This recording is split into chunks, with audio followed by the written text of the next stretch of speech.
आसतु गुणन शिखिबा मात्र 2 सेकेंड रे अति सहज रे देखंतु गोटे लेखुची संख्या 89 into 99 तो आमे कोन करिबा प्रथम संख्या 89 ताने 89 रो पूर्व संख्या लिखिबा पूर्व संख्या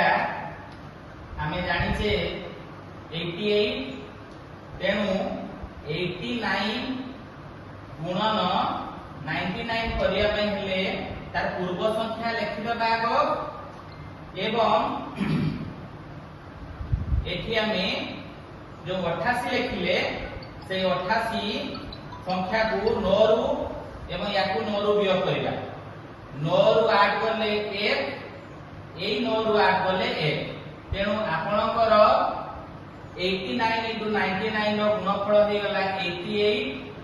आ 11 ठीक सेमिति आउ के संख्या लिखिबा 721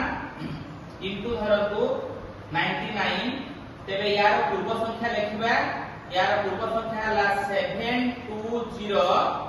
वर्तमान जो पूर्व संख्या में लिखिले सेही पूर्व संख्या रो एटु वियोग करबा 9 रु 0 गले 9 9 रु 2 गले 7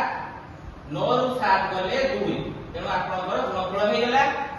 721 into 999 रो गुणफल हला 720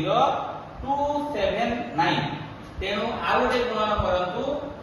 24 into 999 कमेंट रे यार गुणन करी गुणफल निर्णय करंतु। धन्यवाद।